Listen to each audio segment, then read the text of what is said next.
Então, boa noite a todas e a todos neste terceiro encontro com o Marcos, o nosso evangelista deste ano. É o terceiro encontro, se recordam, no primeiro, que era a introdução ao Evangelho, mas no segundo, na semana passada, nós acompanhamos o primeiro anúncio de Jesus na Galileia. Vimos um percurso fulgurante que atrai multidões que têm sede de saúde, de vida e de esperança. Por outro lado, surge a suspeita, a crítica, a oposição crescente das autoridades que começam a tramar a morte de Jesus. Ele começa então a formar uma comunidade própria, com sinais evidentes de futuro, infunda a ideia de um novo êxodo, conduzindo a multidão até o largo, à beira do mar. Demarca-se radicalmente da autoridade que o acusa de estar possesso do demónio e identifica-se também com uma nova família, perante as preocupações da família de sangue. Traça assim uma demarcação entre aqueles que estão dentro e aqueles que estão fora. E é para esses que agora hoje começa por fazer um discurso em parábolas. É um discurso sobre o reino. Portanto, podemos imaginar, esta gente corre em direção ao lago, que Marcos não é por acaso que chama de mar, embora isso também não fosse um termo pouco comum para falar do lago de Genezaré, mas muitas vezes Marcos falando de mar quer fazer essa alusão ao êxodo. Portanto, é esta multidão que está ali à beira do lago, é para ela que Jesus se dirige de um barco. E começa também a introduzir-se o motivo do barco, que vai estar presente sobretudo na sessão seguinte, mas também nesta sessão e na seguinte. Portanto, é por aí que nós vamos começar, e eu omito outras introduções, porque vamos ser guiados, como na semana passada, vamos ser guiados pelos narradores que nos vão velando para que a gente não perca o fio narrativo de Marcos, porque isso faz parte da mensagem. Saber como é que Jesus foi iniciando este reino, como é que foi preparando em fases sucessivas a resposta e a formação dos discípulos e da sua comunidade. De novo começou a ensinar à beira-mar. Junta-se uma enorme multidão. Jesus só para um barco e ensinava-lhes muitas coisas, em parábolas, e dizia-lhes: o semeador saiu a semear. Enquanto semeava, uma parte da semente caiu à beira do caminho e vieram as aves e comeram-na. Outra caiu em terreno pedregoso. Quando o sol se ergueu, foi queimada e secou. Outra caiu entre espinhos e não deu fruto. Outra caiu em terra boa e produziu a 30, a 60 e a 100 por um. Quem tem ouvidos, ouça. Depois das discussões com as autoridades, Jesus começa a formar a sua comunidade e vai instruí-la sobre a essência do reino, da forma como com aquilo o sentido da vida e o novo sentido que ele quer dar ao seu projeto que nós chamamos de Evangelho hoje. E então estas parábolas centram-se sobre a semente. Uma palavra, antes de mais, de contextualização. Sobre a semente, precisamente porque é aquilo que está acontecendo neste momento. Os discípulos estão um bocado perplexos com toda esta história de Jesus. Começou muito bem, as multidões acorriam, Jesus fazia milagres, Jesus anunciava o Evangelho como boa notícia E esta primeira fase da vida de Jesus, da vida pública de Jesus, foi de facto um grande sucesso, podíamos dizer, do ponto de vista mediático. Mas as autoridades começam, como vimos, a minar o terreno. Começam a entrar muitas dúvidas, não só na multidão, mas os próprios discípulos, que a uma certa altura começam a perguntar: quando é que vem o reino de Deus? Esse reino quando é que chega? E é neste período de crise em que muitos abandonam o seguimento de Jesus, que ele conta estas parábolas cheias de esperança e de vida. E este contexto é importante para entender estas parábolas. Então vamos à primeira semente, que é a primeira parábola, que foi esta que ouvimos agora, do semeador que saiu para semear. É uma parábola que fala, antes de mais, do grande otimismo de Jesus. Portanto, esta semente vai crescer e vai dar fruto. Nós primeiro, vamos ler esta primeira parte, porque deixamos-nos já influenciar pela segunda parte, que é a explicação da parábola, e perdemos o primeiro sentido, que é o fundamental. É uma semente boa, a terra é variada, dá um abundantíssimo fruto. No seu conjunto dá um abundantíssimo fruto. Porque diz que dá de 30, de 60 e de 100 por um. Ora, nenhuma semente dá 100 grãos, nem o trigo transgénico de hoje. Na altura, calcula-se que as espigas, a média que podiam dar, o máximo era 15 a 20%, 15 a 20 por um. Jesus diz: esta é uma sementeira enorme que vai dar fruto. Isto é a primeira coisa. Portanto, há uma semente que não dá fruto, mas a sementeira no seu conjunto é uma sementeira boa e que está a germinar. A semente do reino é proposta a todos com liberalidade e com diferenciação. Ela cai em diversos terrenos e vai desenvolvendo-se e chega o tempo da colheita. E o semeador fica satisfeito com a colheita. Esta é a primeira parte da parábola da semente. Jesus termina dizendo: quem tem ouvidos para ouvir, que ouça. Ouvir não é simplesmente um fenómeno auditivo. Sobretudo na linguagem bíblica é muito, muito importante. A oração que um judeu, e sabemos que Jesus essa oração rezou todos os dias, pelo menos 3 vezes ao dia, começa precisamente assim: escuta, Israel, o Senhor nosso Deus, o Senhor é único. Shema, Israel. Este verbo é o mesmo verbo, escutar, também em português se usa assim. Escuta, dar ouvidos. Dar ouvidos significa prestar atenção, significa obedecer. Este verbo, na tradução bíblica, significa o mesmo: ouvir, obedecer. Escuta, Israel, Deuteronômio 6,4, é a oração fundamental do crente. São Paulo não vai dizer diferente, diz: a fé começa pelo ouvido. É da escuta da palavra que nasce a fé. É por isso que Jesus diz que é preciso ouvir e ouvir responsavelmente. Isto não é simplesmente estar a ouvir uma música de fundo. É uma palavra que há de encontrar, que há de penetrar no coração, como a semente na terra. O profeta Isaías fala precisamente da chuva que cai do céu e que faz germinar as sementes.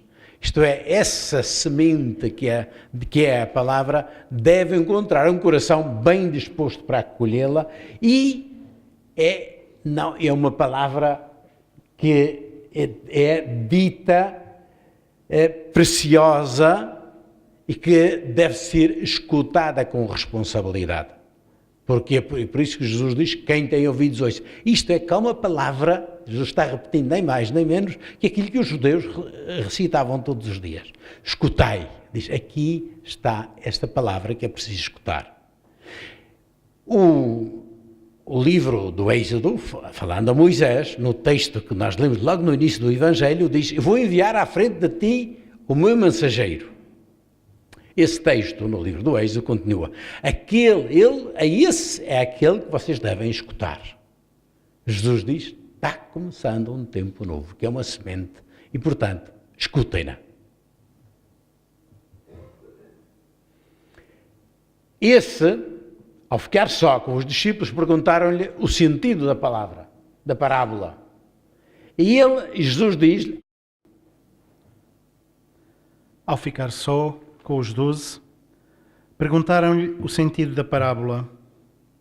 Respondeu, a vós é dado conhecer o mistério do reino de Deus, mas aos que estão de fora, tudo se lhes propõe em parábolas, para que, ao olhar, olhem e não vejam, ao ouvir, ouçam e não compreendam.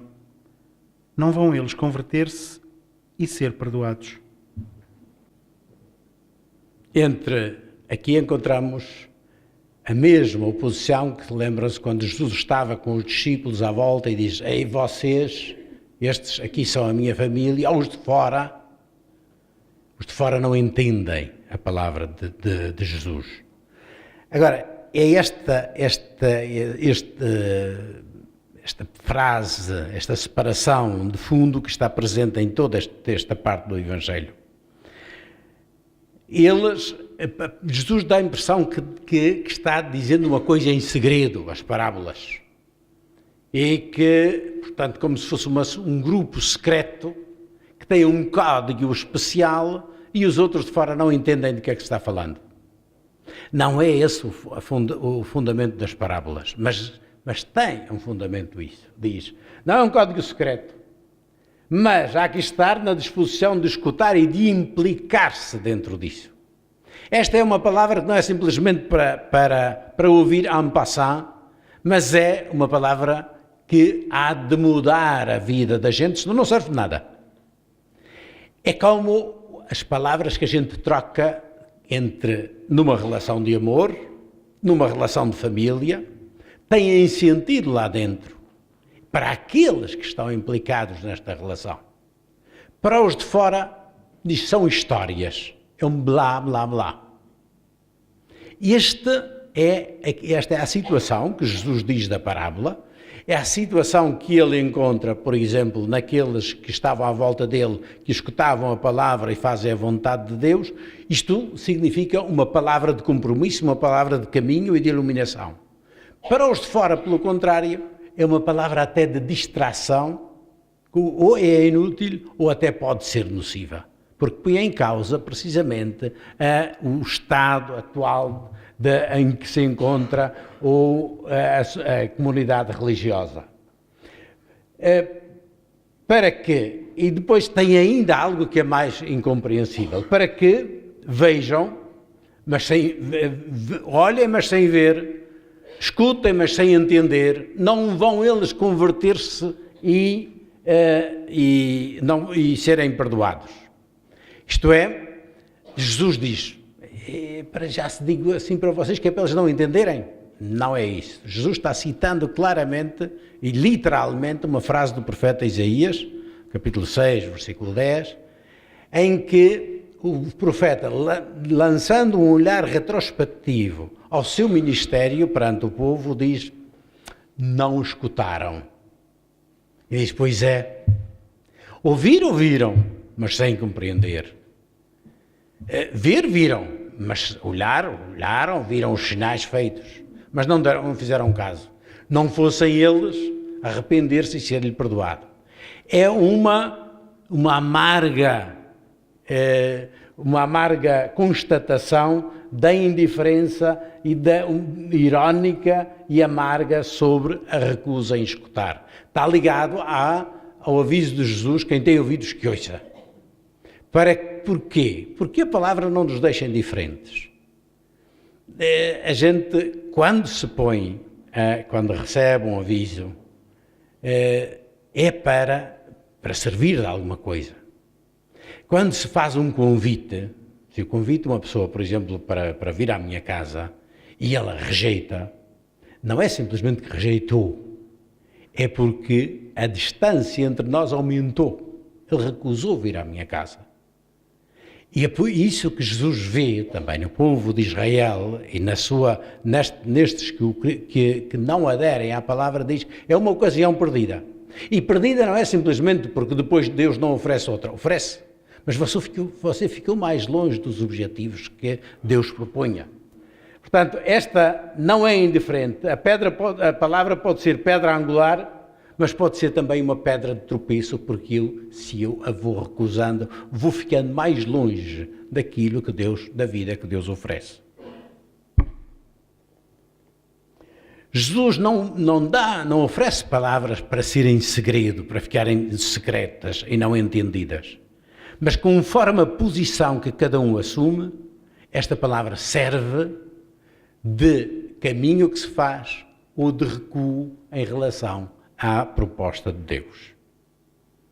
E a seguir vem a explicação então da primeira parábola. Não compreendeis esta parábola? Como compreendereis então todas as outras parábolas? Os que estão ao longo do caminho, a palavra é semeada, mas vem Satanás e leva. Os que recebem a semente em terreno pedregoso não têm raiz. Quando surge a perseguição, logo desfalecem. Outros recebem a semente entre espinhos. Os cuidados do mundo e a sedução das riquezas sufocam a palavra. Aqueles que recebem a semente em boa terra, ouvem a palavra, recebem, dão fruto e produzem a 30, a 60 e a 100 por um. Provavelmente, Jesus não deu diretamente esta explicação. Normalmente, as parábolas não se explicavam. Há povos assim ainda. Eu lembro-me quando estava em Moçambique que sobretudo os anciãos, chegavam e diziam, e cano, na língua loma, é exatamente parábola. Toda a gente fica duplamente atenta. Porquê? Porque não se explica o sentido da parábola. E cada um fica a moer. Só no fim, mas já acabada a celebração, se não foi claro, então pode-se pedir uma explicação. Mas normalmente não é assim. Além disso, as parábolas normalmente têm um ponto só, uma referência. As parábolas de Jesus são muito claras. Esta é a semente e a dinâmica interna da semente. Agora, se é para explicar como se explica aqui, isto já não é bem uma parábola, chama-se uma metáfora, em que cada elemento tem o seu significado e depois é que se põe junto. Ora bem, esta explicação, porém, deve ter surgido na altura, na comunidade de Marcos, numa altura em que a comunidade se interroga porquê então que esta palavra, sendo tão dinâmica, não dá fruto. E então começam a dizer, porquê que não dá fruto a palavra? É porque a semente não prestava? Não, a semente era boa. Só que essa diversidade de terrenos determina, porque não é uma semente mágica, é uma semente que precisamente por ter de penetrar nessa terra, depende muito do terreno, a forma como vai dar fruto. E identifica alguns destes casos, diz, olha, identifica aqueles que Jesus diz, no caminho não foi feito para dar semente, mas o semeador não é que vai semear no caminho, ele semeia na terra, mas há uma semente que cai no caminho, essa nem chegou a deitar raízes, essa é de gente que Jesus vai dizer, tantas vezes citando os profetas, que há gente que tem o coração empedernido, endurecido, e portanto essa semente aí não penetra sequer, não interessa, fica fora. Porém, este Satanás que recusa a palavra, no Evangelho de Marcos, que leva a palavra, no Evangelho de Marcos tem um sentido bem preciso. Encontrámo-lo onde? Encontrámo-lo nas tentações, no deserto. Vamos encontrar Pedro, que é acusado de Satanás. Os fariseus tentam Jesus e tentam como? Tentam pedindo um reino e que ele dê sinais de um Messias com poder, com autoridade. Possivelmente a ideia que têm é de um Messias nacionalista, e isso diz, este discurso de uma palavra que entra na terra com este cuidado que Jesus diz, essa palavra não tem sentido. Então essa ideia de sucesso, a ideia de estar fechado em si próprio, esta palavra não me interessa, eu deixo-a fora.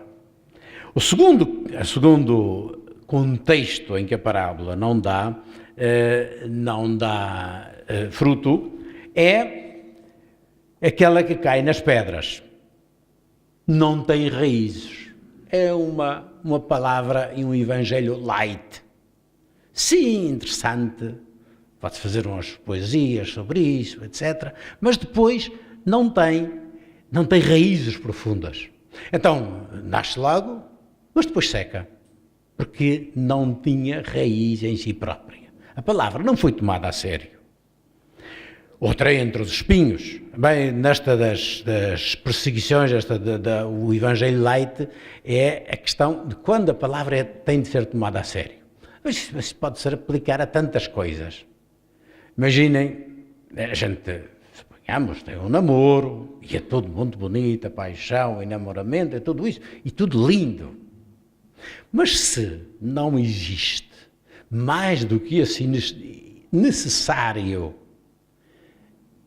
notável e maravilhoso fascínio, mas se não é acompanhado de algo muito mais sério e profundo, que é aguentar também quando a gente se desentende, quando a gente já perde vitalidade, quando a gente erra, então isso não tem raízes. O amor era muito superficial e acabou por não aguentar. A fé é igual, e para a comunidade de Marcos era muito mais importante ainda, porque esta era uma comunidade perseguida, era uma comunidade onde a gente podia perder a vida, os bens, e ser completamente fusto fora da comunidade judaica primeiro, mas depois da comunidade romana, e com sérias consequências. Diz, essa, se não tiver raízes, não encontra. É a situação que se encontra hoje. A situação de perseguição, hoje na Igreja, está presente em tantas situações. Só uma coisa, um amigo tinha um médico, um grande médico a nível internacional, libanês, mas vinham da Síria, e onde ali a maioria é muçulmana, e ele, um dia o bispo chamou e disse, olha, ele tinha acabado o liceu, ia fazer um curso universitário, e disse-lhe, olha, sabes muito bem que ser cristão aqui nesta terra significa estar sempre preparado para o martírio. Um cristão aqui tem de estar sempre preparado para o martírio. Tu, porém, não tens vocação para o martírio, mas és um bom rapaz. Tu vais ir estudar, tu vais para a casa do teu tio, na França, e vais estudar para que o teu estudo ponhas ao serviço daqueles que precisam.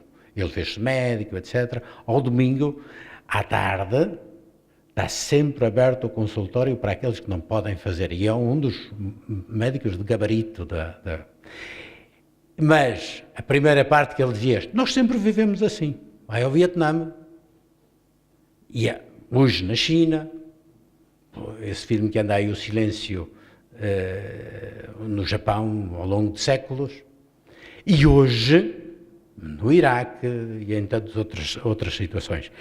Isto não vai com Evangelho light. Ali o Evangelho tem de ter raízes profundas. Uma terceira situação é aquele que cai entre os espinhos.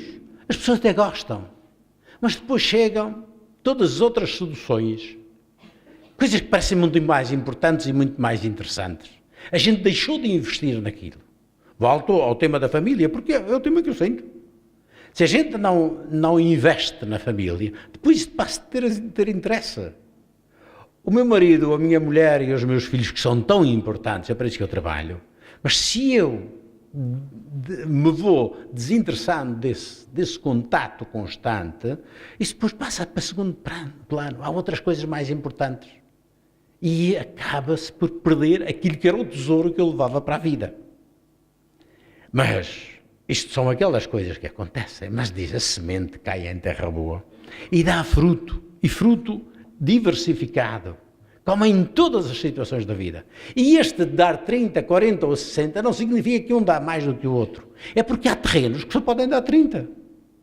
E há terrenos que podem dar 40, 60 e 100. E cada um dá aquilo que é preciso dar e que é natural que dê na diversidade das coisas. Deus não faz questão de números, faz questão realmente que a diversidade dos é como um filho, como uma família, um pai que tem vários filhos. E são diferentes.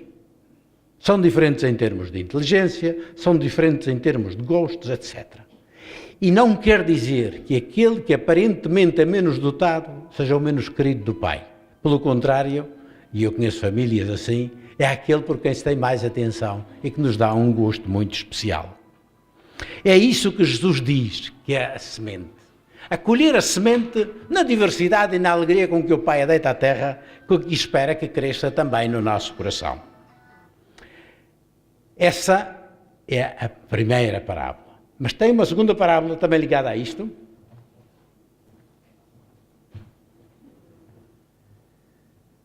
Dizia ainda: o reino de Deus é como um homem que lançou a semente à terra.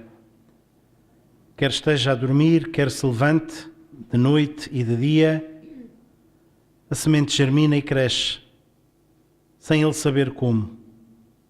A terra produz por si, primeiro o caulo, depois a espiga e finalmente o trigo perfeito na espiga. E quando o fruto amadurece, logo ele lhe mete a foice, porque chegou o tempo da ceifa. Esta é a mais admirável de todas as parábolas da semente. Porque é a parábola da semente que tem força em si mesma. O semeador lança a semente na terra. E se for para lá ver todos os dias como é que ela está, desenterra e não dá fruto. Ele tem de deixar que a semente dê o seu fruto. Isto é muito importante para os discípulos agora na situação de Jesus. Estamos na época da sementeira. Portanto, não estejam por aí a contar as multidões que vêm ou não vêm. A semente está caindo na terra, mas ainda tem de morrer, porque a semente da palavra na realidade é Jesus. E que se a semente não morrer, não dá fruto. Então ela vai desaparecer na terra. E parece que está morta. Não está morta nada. Está a fazer aquilo que deve fazer. Isto é a primeira coisa. Este é o segredo do otimismo de Jesus. Ele sabe que esta é a palavra do Pai. Ele sabe que esta palavra vai dar fruto a seu tempo. E convida os discípulos a olharem o mundo e a vida com os olhos de Deus. É assim que fazem os pais quando ajudam um filho a crescer. Se quisesse que o bebê, que dá os primeiros passos, que já fosse capaz de correr, iam estragar a vida do rapaz porque ia bater com a cabeça no chão. Tem de dar tempo a que a semente cresça. Este é o segredo da paz com que Jesus vivia. Os discípulos andavam preocupados. Quando é que chega o reino? Quando é que começa esta revolução?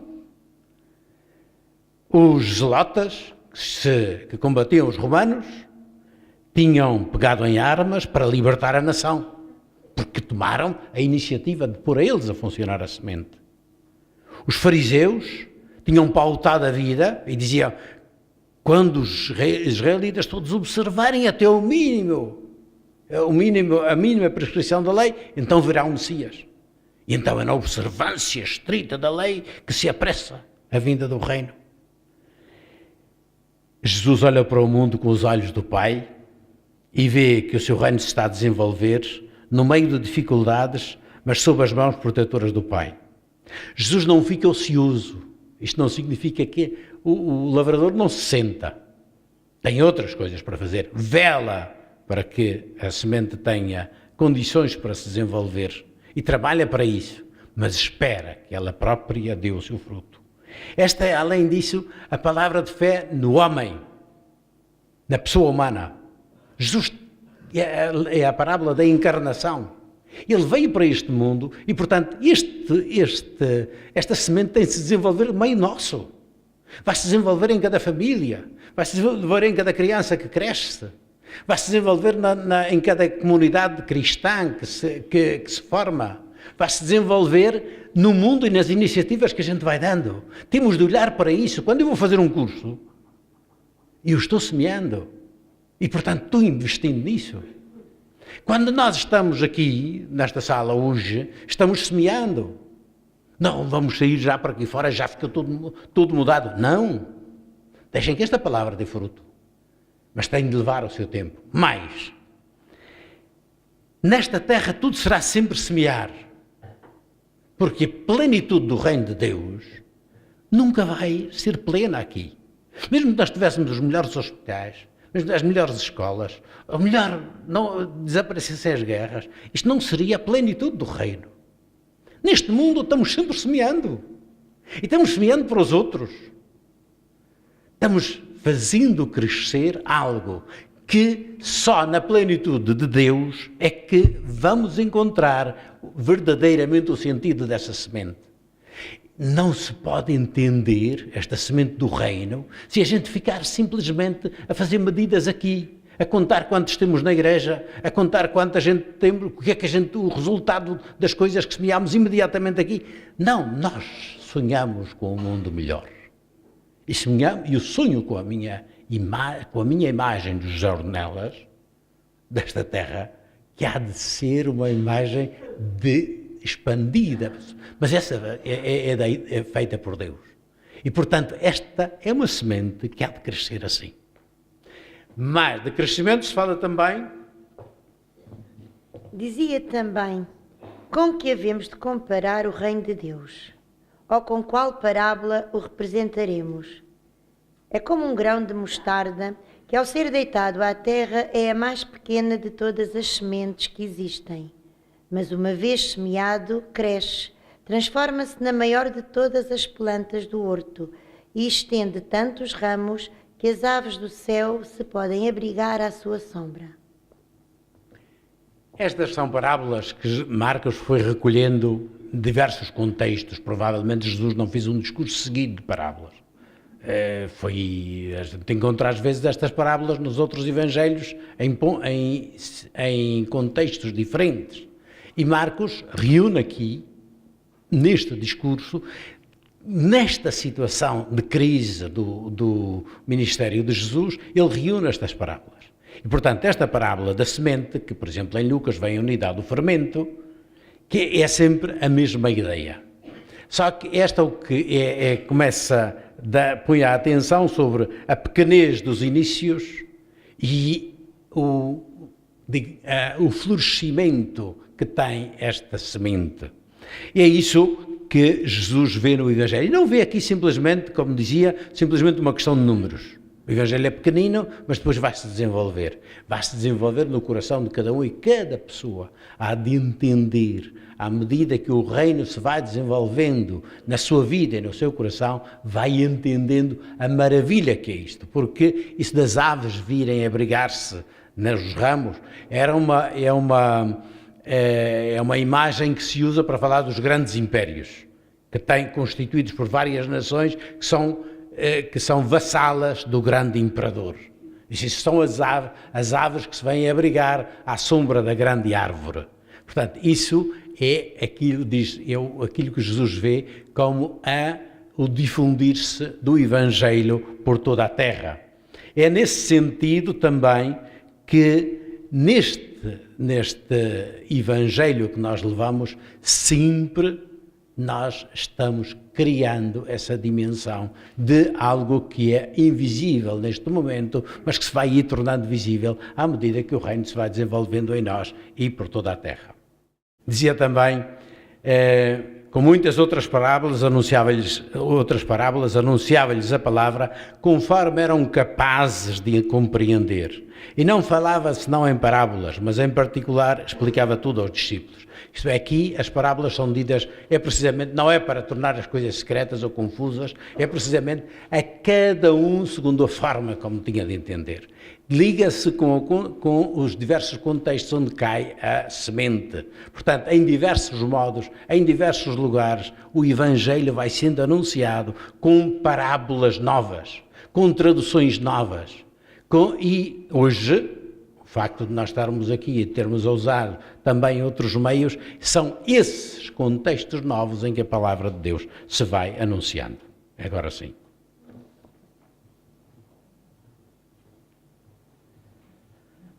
Ao entardecer, disse Jesus: passemos para a outra margem. Afastando-se, levaram-no consigo no barco. Desencadeou-se um grande turbilhão de vento e as ondas lançavam-se sobre o barco, de forma que este já estava quase cheio de água. Jesus, à popa, dormia. Acordaram-no e disseram-lhe: Mestre, não te importas que pereçamos? Ele intimou ao vento e disse ao mar: Cala-te, acalma-te. O vento serenou e fez-se grande calma.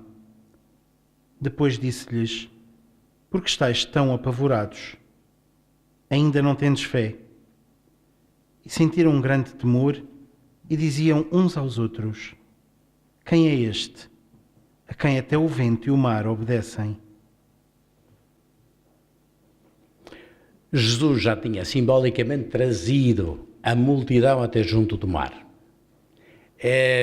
Primeiro fez o discurso da perspectiva do reino que se vai desenvolver. E ele começa a dar passos para se desenvolver. Vai passar para a outra margem do lago de Gerasa.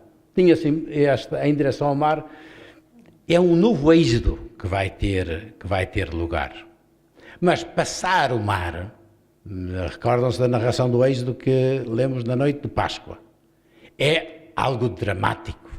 Com o vento, a tempestade, os exércitos do faraó por trás, o desconhecido pela frente. Bom, é todo esse mundo que está aqui. Os discípulos vão pelo mar, vão na barca com Jesus, enfrentam um turbilhão de vento, diz que a água caía, entrava sobre a barca e Jesus dormia. Vão ter com ele e dizem: então porquê? Tu não te importas que pereçamos? Este passar para o outro lado é precisamente aquilo que Jesus quer, abrir perspectivas, horizontes novos aos discípulos. Mas aqui esta parábola podia-se comparar algo ao Adamastor do nosso Camões. Isto é, o Adamastor representa todos os medos que circundavam a cabeça da nação e dos próprios marinheiros para passar este cabo das tormentas. Significa também todos os custos que isso teve em termos de vidas, etc. Mas era preciso passar além destes medos. Mas esses continuam a estar no nosso coração.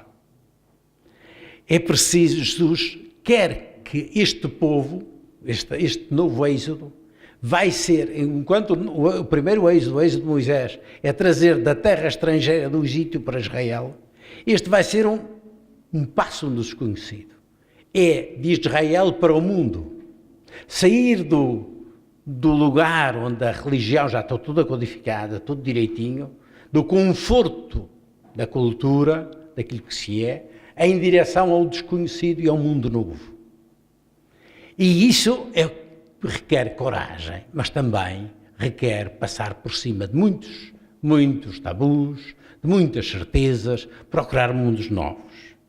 Passar para a outra margem, promover a renovação não é coisa fácil. O próprio Jesus e aqueles que o seguem já conheceram essa oposição. Porque custa estar de pé e os discípulos sentem-se perplexos e confundidos.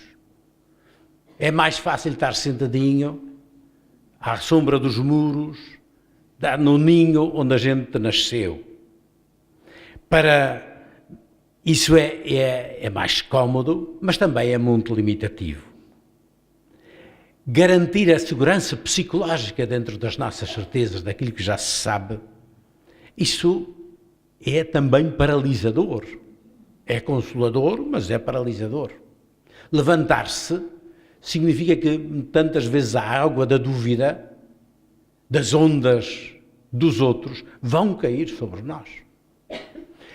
Quando eu me ponho a falar com alguém que não crê e que me levanta as suas dúvidas, isso entra no meu próprio modo de ver a vida. Põe-me as interrogações dos outros, tornam-se minhas interrogações. Fazer este passo, porém, é fundamental se a gente quer entrar em diálogo com este mundo, se esta semente é realmente para se desenvolver para além daquilo que a gente já sabe. Renovar, que era isso que Jesus queria, renovar a Israel na sua vocação, realmente de ser bênção para as nações. Não há muitos israelitas que estejam dispostos a acolhê-lo. A água da dúvida e da perplexidade entram na barca dos discípulos. Estamos a dizer, esta fase do barco é o primeiro encontro sério de Jesus com os discípulos no barco, é precisamente o lugar onde Jesus se revela, mas é o lugar das grandes questões.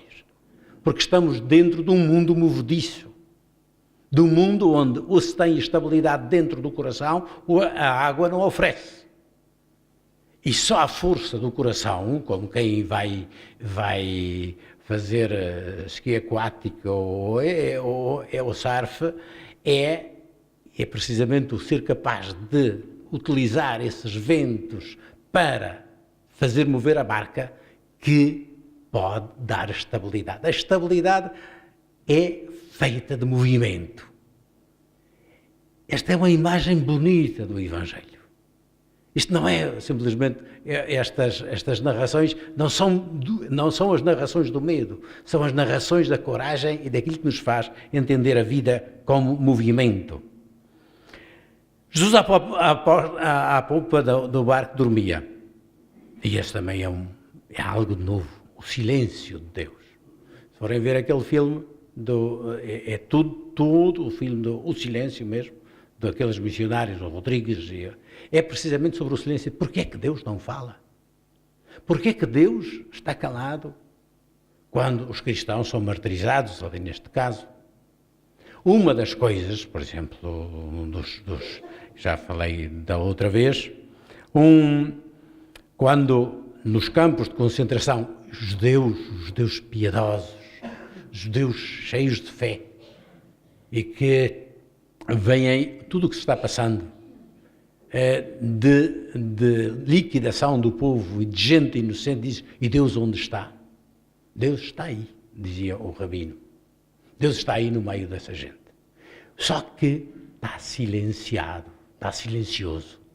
O silêncio de Jesus não é simplesmente cansado do discurso que tinha feito, nem é um silêncio de indiferença perante o perigo que os discípulos correm.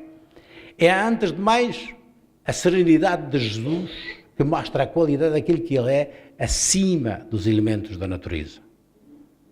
Ele está pacífico.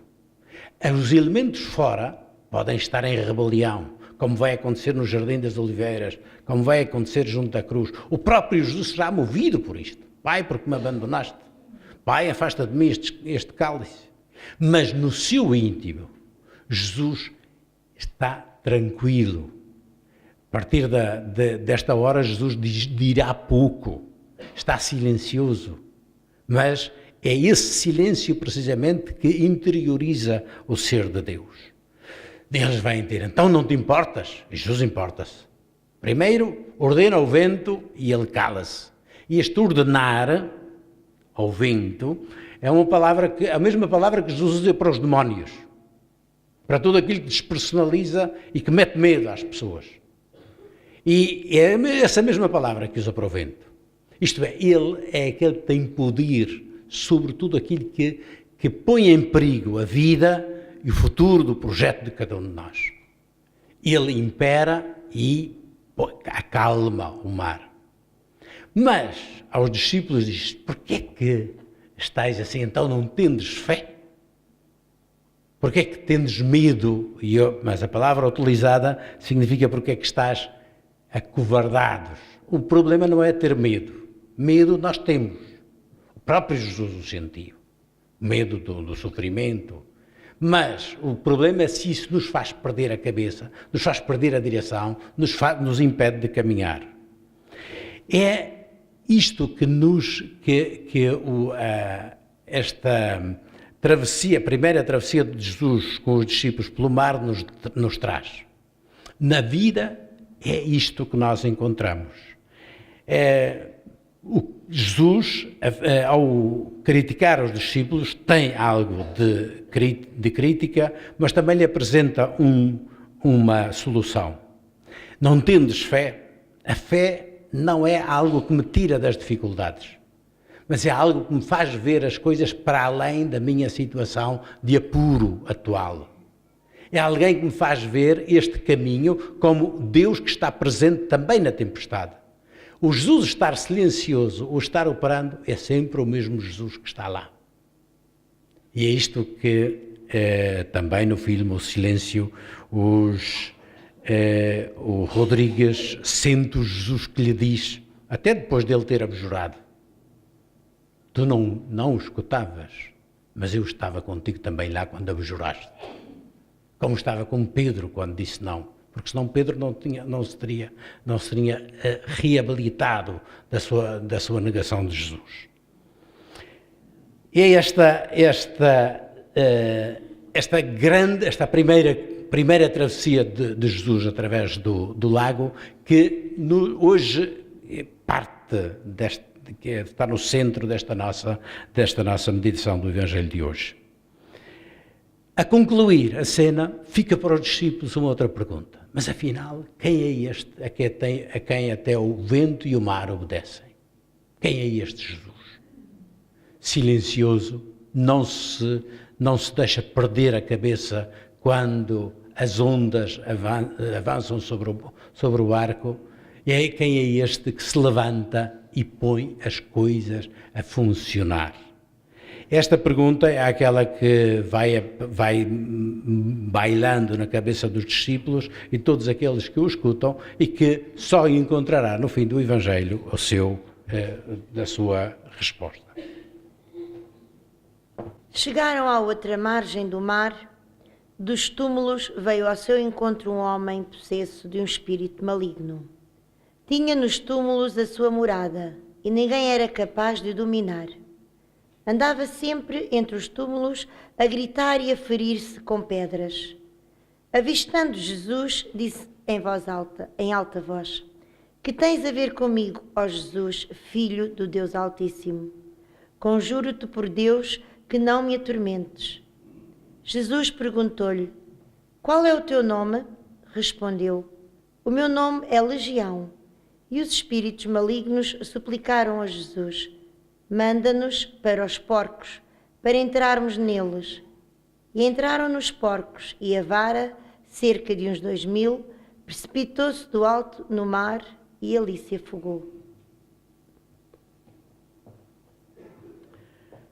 Temos aí um outro evangelho com uma narração que não é muito comum para os nossos ouvidos, porque também ela é uma narração especial, um tipo de narrações que encontramos nos evangelhos, muito próprio do modo de pregar a fé em Israel no tempo de Jesus, que se chama midrash, do verbo darash, que significa procurar, investigar, escavar. E o que é? Normalmente conta-se uma história, mas conta-se de tal maneira, pode ser até um facto, mas conta-se de tal maneira que os seus elementos sirvam de catequese. Dou um exemplo. Recordam-se quando Jacó vai a fugir do irmão Esaú e chega a Betel e diz, lá para passar a noite, pegou numa pedra, pôs lá para apoiar a cabeça. Durante essa noite teve um sonho e viu os anjos, uma escada até o céu, e os anjos que subiam e desciam sobre ele, e uma voz que vem do céu, garantindo a assistência de Deus para a sua viagem para o seu futuro. Os rabinos ajuntam, contam esta história, e dizem que, na realidade, contou assim, Jacó não fez o travesseiro com uma pedra só, mas com 12 pedras. O número 12 é o número de Israel, não é? Durante a noite, as pedras todas andaram à bulha para saber qual era a pedra que ficava junto da nuca, que apoiava verdadeiramente, a apoiar. De manhã, quando Jacó se levantou, as pedras já não eram 12. Estavam fundo, depois da visão que teve do Altíssimo, as pedras já eram uma pedra só, que é a unidade de Israel. Este é o que se chama um Midrash. Isto é uma história que parte da história bíblica contada, mas é contada de tal maneira, com elementos simbólicos, acrescentando elementos, ou contando-os de tal forma que se torna uma catequese transparente para quem ouve. Transparente naquele tempo, para nós não é tanto hoje. Mas primeiro, Jesus vai para este território pagão. É um território desconhecido. É um território impuro. O porco, é o animal mais impuro. Não se pode tocar. Uma ocasião, em casa de um professor, fomos à casa de uma professora, e ela tinha lá um mielheiro. E ele, meio a brincar, meio a sério, disse, um rato-ciro, um porco, uma casa de um israelita, como é que pode ser? Não se pode tocar, não se pode tocar. Há muitos elementos aqui que não jogam bem. Jesus vai para Gerasa, portanto, do outro lado do lago, e depois diz que os porcos se atiraram do precipício abaixo, ali não há precipício nenhum. Depois 2.000 porcos, é muita coisa, mas a criação de porcos de 2.000 hoje era muita coisa. O que é que temos cá? Temos uma narração da ida de Jesus, juntamente com a sua interpretação, a ida de Jesus para este território. A narração, provavelmente, da cura de um endemoniado, de um processo. Agora, isso é interpretado agora de um outro modo. Primeiro, e os elementos interpretativos são muito interessantes. Veio ao seu encontro dos sepulcros um homem possuído de um espírito impuro, que tinha morada nos túmulos. Tinham tentado acorrentá-lo, mas ninguém o conseguia dominar. Vivia gritando dia e noite e ferindo-se a si próprio. E, quando Jesus lhes pergunta, diz, qual é o teu nome? Legião, porque somos muitos. E legião é um termo militar. Estamos aqui em todo um contexto de morte e de violência. Esta é a forma como a comunidade de Marcos, mas está muito perto daquilo que os judeus dizem do mundo pagão. Para Marcos, é um mundo cheio de violência, de opressão. Isto tinha sido acorrentado tantas vezes, mas tinha despedaçado as correntes. É tratado como proscrito e posto à margem porque é perigoso. Andava entre os túmulos, o reino dos mortos. Feria-se a si próprio e está-se num processo de autodestruição e de destruição da sociedade. Isto é o que Marcos diz que é aquilo que caracteriza o mundo pagão onde Jesus chega. Não é só em Israel que Jesus que há processos. Primeiro ato de Jesus foi de um processo onde? Na sinagoga de Cafarnaum.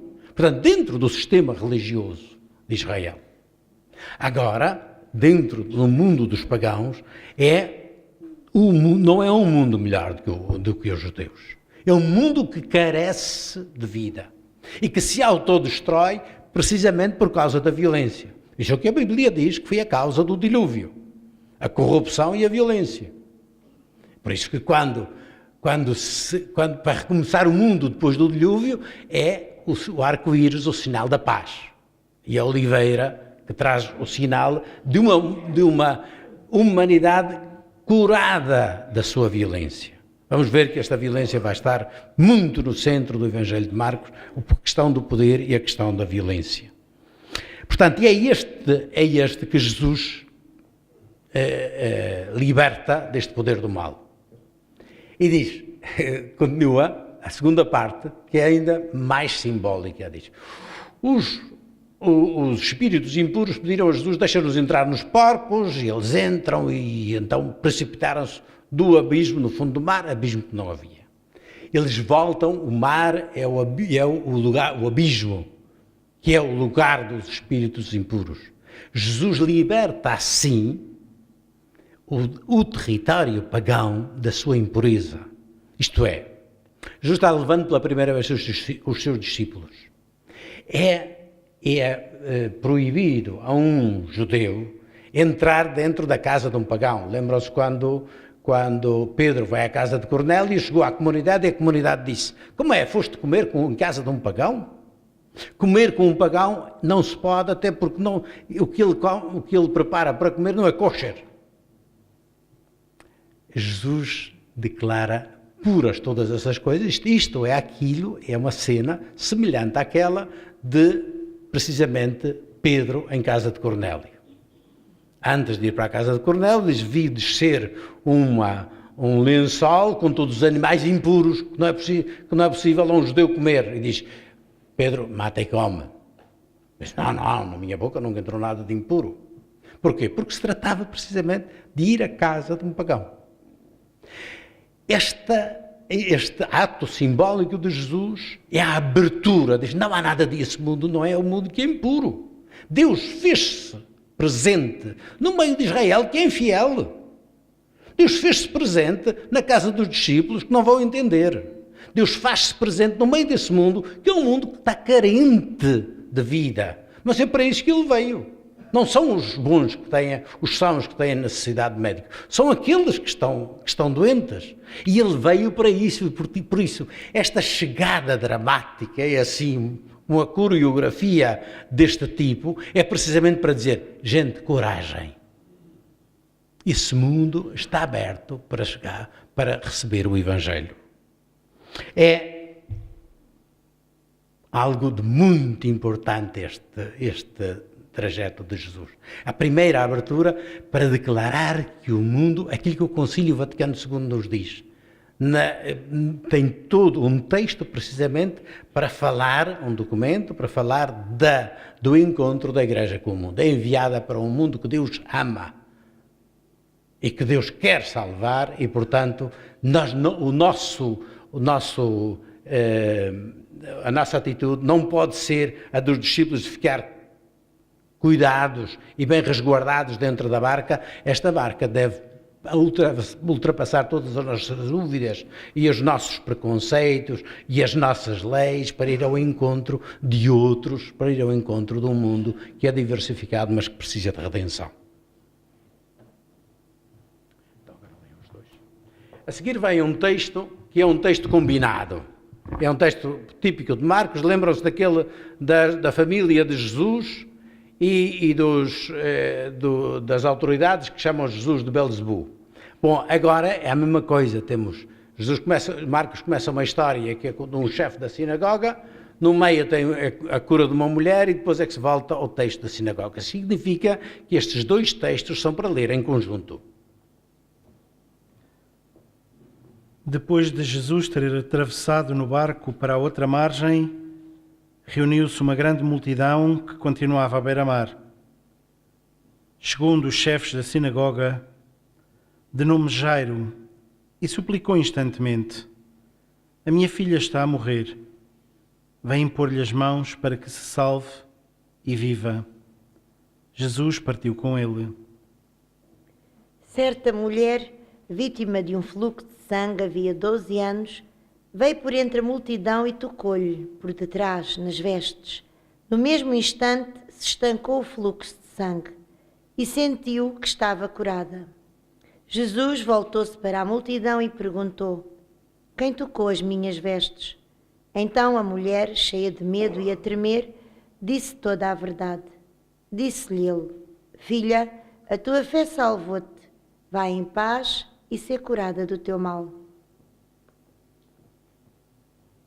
Ainda ele estava a falar, quando da casa do chefe da sinagoga vieram dizer: a tua filha morreu. De que serve agora incomodares o mestre?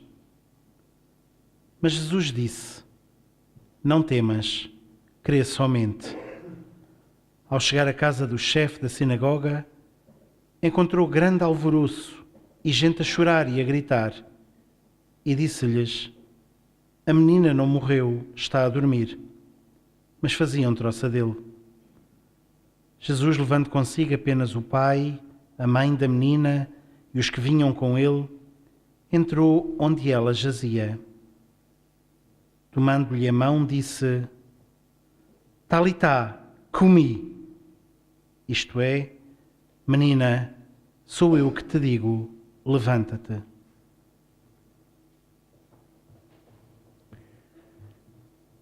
Alguns breves traços que fazem entender a intenção destas duas narrações. Esta mulher havia 12 anos que perdia sangue. A menina tinha 12 anos e, além disso, era filha de um chefe da sinagoga. Portanto, a caracterização destas duas mulheres, estamos no território de Israel, se ela era israelita, e do chefe da sinagoga. O chefe da sinagoga percebe que a sua filha está a morrer. Esta mulher, na plenitude da vida, mas que perde sangue. O sangue é sinal da vida. Está a esvair-se. A mãe, Israel, está a esvair-se, está a perder vitalidade. A menina, o futuro, está para morrer, está em perigo de vida.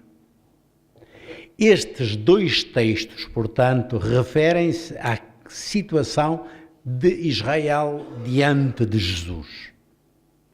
O facto de Marcos conjugar assim os dois é um sinal da mensagem que quer transmitir. E é muito claro, pois dentro, aos dois, o que é que Jesus diz? A mulher diz: mulher, a tua fé te salvou. Porquê? Porque ela dizia: eu estou perdendo vida, mas se eu tocar, nem que seja na orla do seu manto, serei salva. O pai, que vem ter com Jesus: minha filha está a morrer, vem e vê se para salvá-la. Vêm dizer: mas a menina já morreu. Não, Jesus diz: não morreu. Essa menina é o futuro. Esta mãe é o Israel presente. Esta menina não morreu. Israel tem futuro. Isto é muito importante para entendermos também aquilo que Paulo diz na carta aos Romanos sobre os judeus. Deus não recusa nunca Israel. Israel não acabou com a vinda de Jesus. Nem ele veio acabar com Israel. Israel pode ser infiel a Deus, mas Deus nunca vai ser infiel a Israel. Porque é isso que ele prometeu.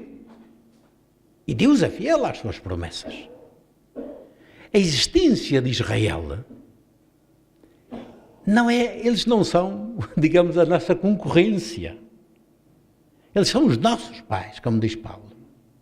Deles vieram os profetas. Deles veio Jesus. Nós recebemos deles a fé. E a existência deles é parte do projeto de Deus. Portanto, Jesus diz: não, essa menina não vai morrer.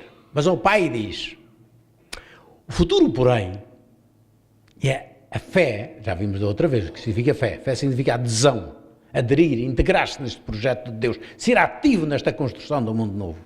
Diz: esse mundo novo passa precisamente por Israel também a seguir e aceitar aquele que Deus enviou para a realização das promessas. E aquele Israel que ainda hoje, como diz Paulo, e é possível que até o fim dos tempos nós tenhamos essa comunidade. É uma comunidade que está sempre à espera do Messias. E são aquilo que eu contava da outra vez, do meu tutor, que dizia: não, eu não lhe vou chamar o Cristo. Porque para ele não vai. Mas essa própria espera é sinal ainda da fé de Abraão. E que merece todo o nosso respeito, como diz Paulo. Porque a eles devemos muitas coisas e eles continuam a ser a expressão de que apesar de que a gente possa não acolher sempre a palavra de Deus, Deus do seu lado permanece fiel. Agora, o que Jesus diz à mulher, porquê que diz, a tua fé te salvou? Então a fé depende da mulher? Estamos sempre na lógica da semente. Não, a fé é o projeto de adesão a Deus. É o acolher essa semente que Deus dá. Mas é para inserir-se na minha vida, eu tenho de aceitar, porque isto, a fé, e já vamos ver no episódio seguinte, a fé não é simplesmente uma questão mágica. Você foi batizado, pronto, está salvo. Assim, a gente fosse só de água, a gente pegava de mangueira, estava tudo resolvido. Não, a fé é uma adesão de vida. É uma vida que se dá, também se pode dar a uma criança, sim. Mas a criança, em que idade é que pode ter fé? A criança tem fé desde o dia em que nasceu. A gente não espera que a criança saiba escolher para dizer qual é o tipo de papinha que vai comer, qual é qual é o bebete que quer, etc. A gente vai fazendo isso. E aquilo que eu vi com os meus irmãos mais pequeninos, a minha mamã, sempre antes de lhe dar a maminha, traçar a cruz Isto é a fé da criança. A fé dos pais, que é a criança. E à medida que foi crescendo, fui exprimindo a sua fé. Só pode pôr as mãozinhas para o céu, é o que ela sabe fazer, mas não tem consciência. Quem diz que não tem consciência? A criança não tem consciência quando sorri para o papai e a mamã? Não tem consciência quando a gente não tem consciência se nós não lhe dermos. Mas lhe dermos, vai ter. É essa fé que há de ser, é um ato consciente na medida em que cada um é da consciência que tem e da capacidade que tem. Isso é tal semente da diversidade daquilo que vai dar. Eu não posso pedir a uma criança que tenha a mesma fé do que eu, nem quero pretender eu ter a mesma fé da criança, mas a mesma, Jesus diz, a mesma genuinidade dessa fé que recebe tudo com alegria, essa faz parte da nossa fé.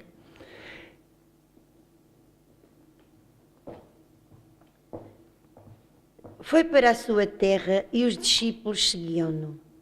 Chegado o sábado, começou a ensinar na sinagoga. Os ouvintes enchiam-se de espanto e diziam: de onde é que isto lhe vem e que sabedoria é esta que lhe foi dada? Como se operam tão grandes milagres por suas mãos? Não é ele o carpinteiro, o filho de Maria?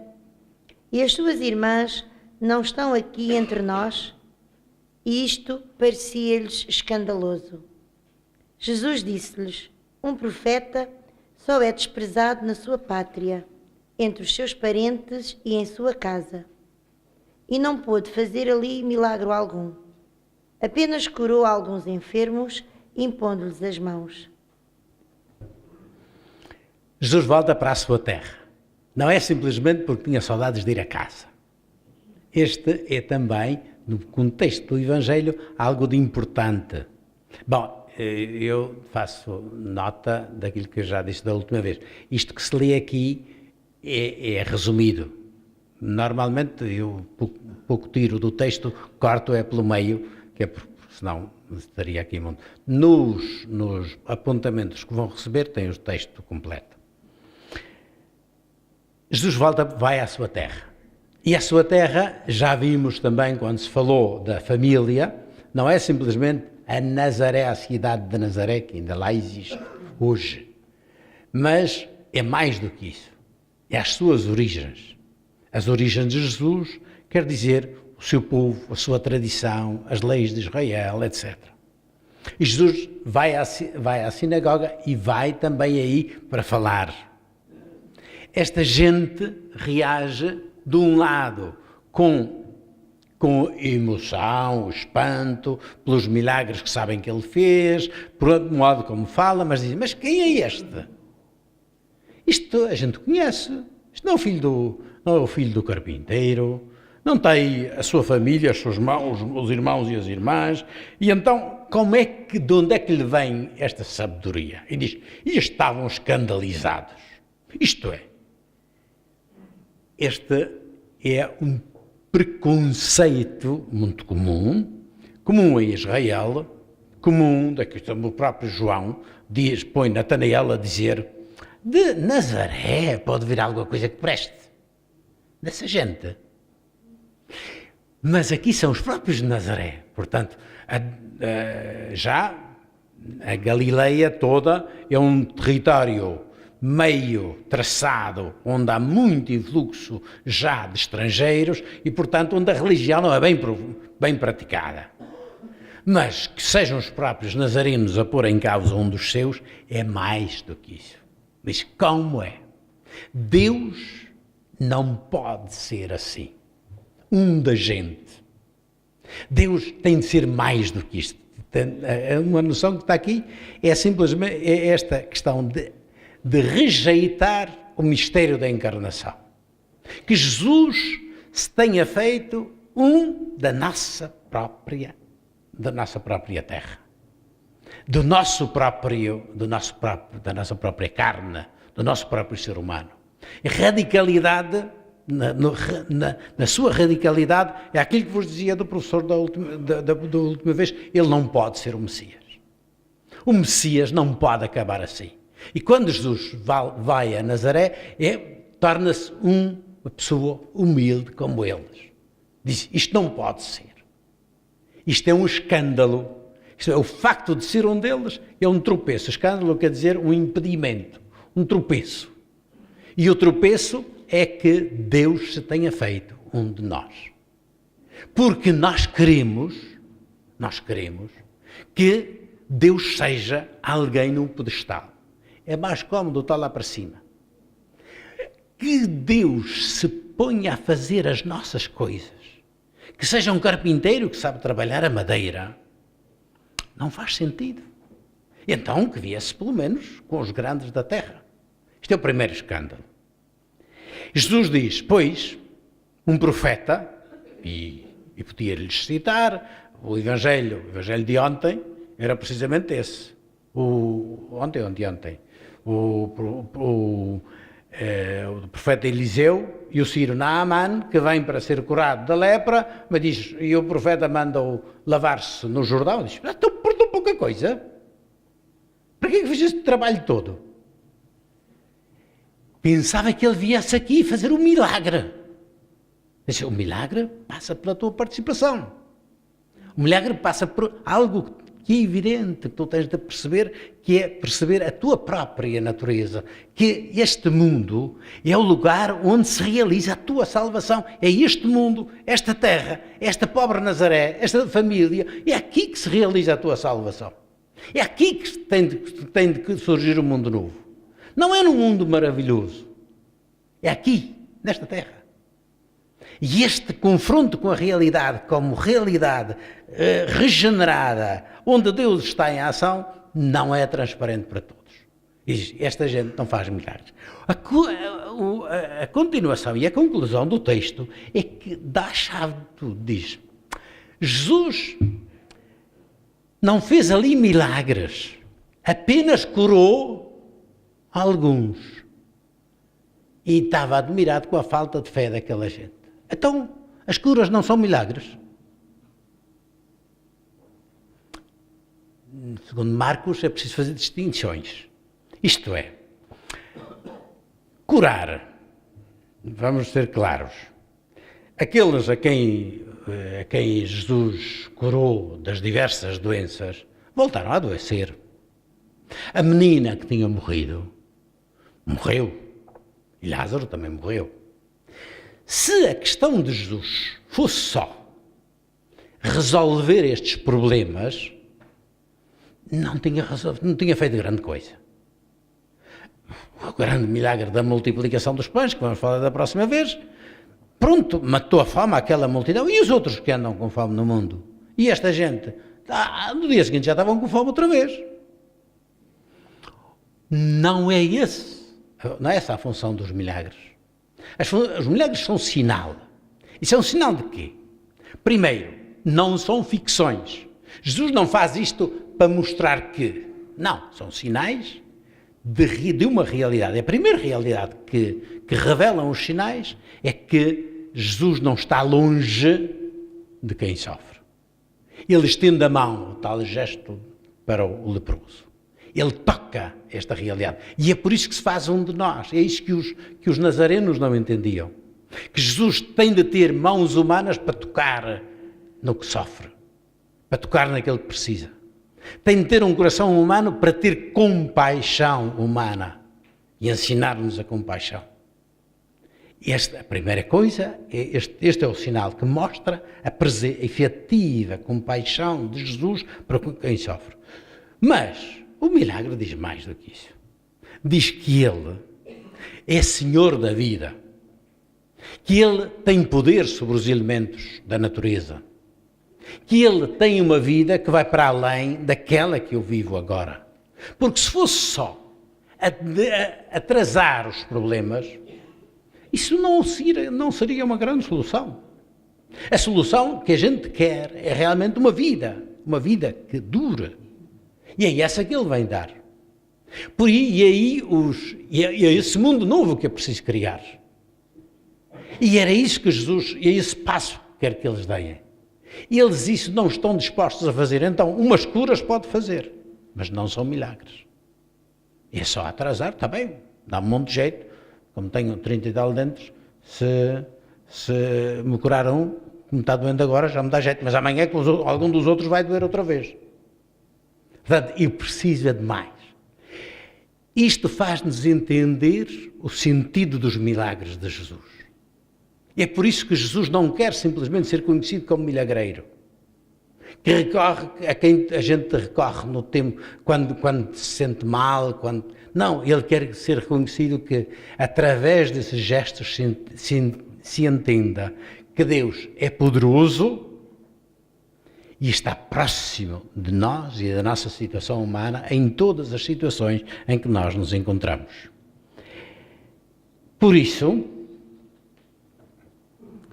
Jesus começa, sendo recusado na sua terra, começa como aconteceu quando estava em casa, chegou a família e chegaram as autoridades e foi rejeitado e começa a preparar o êxodo, agora começa a enviar os discípulos. Chamou os 12, começou a enviá-los 2 a 2 e deu-lhes poder sobre os espíritos malignos. Ordenou-lhes que nada levassem para o caminho, a não ser um cajado. E disse-lhes também: em qualquer casa em que entrardes, ficai nela até partirdes dali. E se não fordes recebidos numa localidade, ao sair de lá, sacudi o pó dos vossos pés. Eles partiram e pregavam a conversão, expulsavam numerosos demónios, ungiam com óleo muitos doentes e curavam-nos.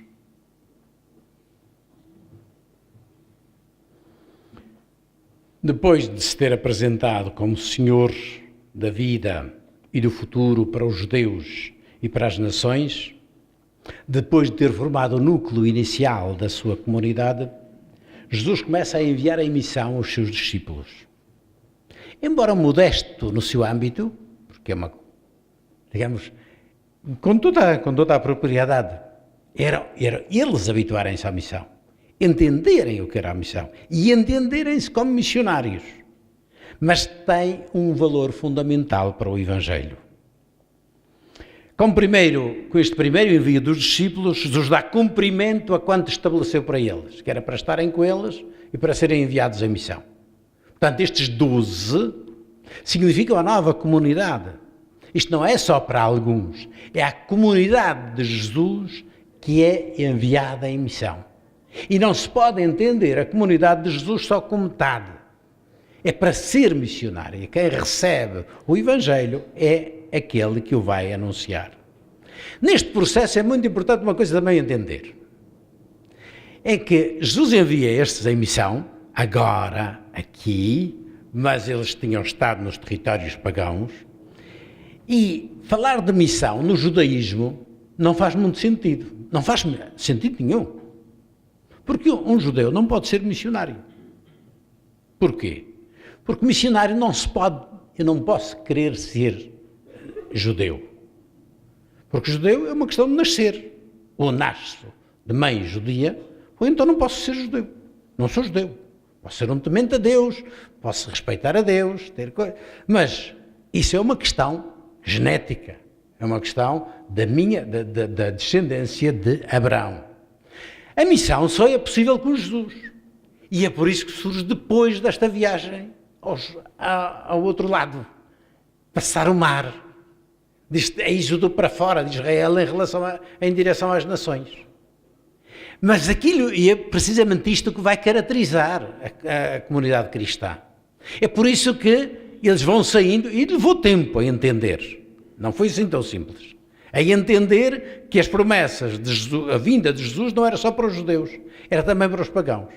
Mas o que Jesus começa mesmo dentro de Israel é enviá-los. Vocês têm de perceber que a boa nova que recebem, a semente que vos foi dada, é para ser semeada noutros terrenos.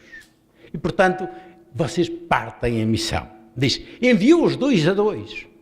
Porquê? Porque, lembram-se que no início, quando Jesus chamou 2 pares de irmãos e foram-se juntando. Do grupo escolheu 12, que é o número de Israel, a comunidade de Israel. Os chamados, é isso que chama em Israel a comunidade, os chamados por Deus, escolhidos por Deus. A comunidade é essa comunidade cristã, e essa comunidade é uma comunidade que se reúne, mas que ao mesmo tempo é enviada a todo o mundo. Porquê? Porque o cuidado de Jesus não é enviado a conquistar. Jesus não envia os discípulos numa operação de conquista ou de marketing. Marketing, se quiserem, pode ser o marketing cristão como apresentação da mensagem de Deus, faz sentido. Mas o que é que eles são chamados aí? Diz, continuar a missão de Jesus. Qual foi a missão de Jesus? Diz, expulsavam muitos demónios, ungiam os doentes e curavam-nos. Os outros evangelistas sinóticos explicam melhor isto. Diz, e eles chegaram entusiasmados a contar que as pessoas os demónios lhe caíam aos pés e que tinham anunciado a boa nova, etc. Todos entusiasmados. E Jesus recebe-os e então vai enviá-los vai recebê-los depois, isto já vai ser na próxima vez, porque vai ser o reencontro daqueles que voltam. Entretanto, Marcos aproveita este envio dos discípulos para fazer agora um flashback, uma rememoração da morte, da condenação e da morte de João Batista. Nós não vamos ler, porque estamos a chegar à hora, e é conhecido, para nos mantermos dentro da nossa narração, é conhecido. É muito simples. É muito simples, mas também muito significativo a este ponto. João Batista tinha vindo a anunciar a pessoa de Jesus. Jesus começou a formar a sua comunidade. E João Batista tinha acabado a sua carreira precisamente quando Jesus começou a dele. Agora que se estão a clarificar as águas acerca de Jesus, que ele está formando a sua comunidade, que surgem esta questão da validade ou não do reino de Deus e as dúvidas dos apóstolos, esta narração de duas coisas, da narração da fidelidade de João à sua missão, é por isso que ele morre às mãos de um rei sem escrúpulos e vaidoso, que por uma brincadeira de uma promessa à filha de Herodíades, que oferece a cabeça de João Batista, mesmo contra a sua própria, aquilo que ele pensava que era bom, porque o retinha como homem justo. Portanto, a razão nem sequer a razão de Estado, é a razão da sua vaidade pessoal. Isto paira como uma nuvem já que anuncia o fim do próprio Jesus. Isto é, a infidelidade à sua missão. Os discípulos foram acabados de enviar em missão, e esta possibilidade do total dom da vida em fidelidade ao projeto de Deus e ao nascimento deste mundo novo, vai ser algo de muito importante. É importante também que estamos dentro, claro, Herodes era o rei da Galileia, parte pagã, parte judia, mas os critérios dele são os critérios da tal violência de um povo submetido à tirania de um rei sem escrúpulos.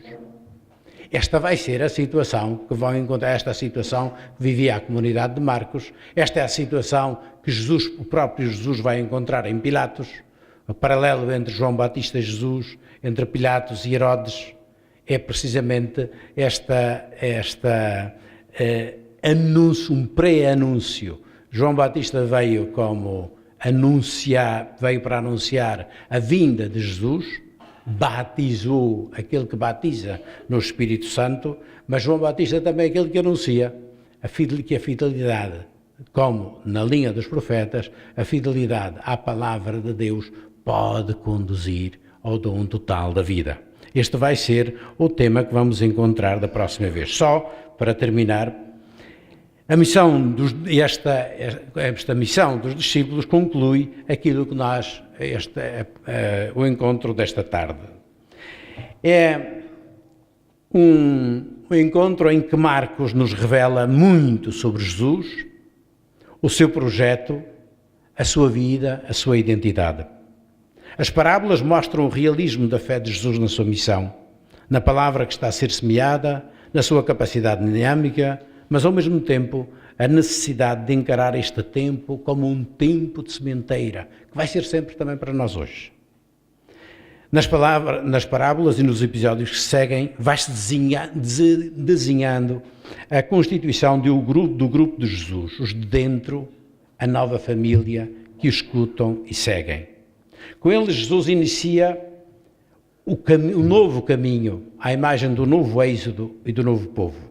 Reino de Deus começa a tomar forma inicial nesta semente lançada à terra.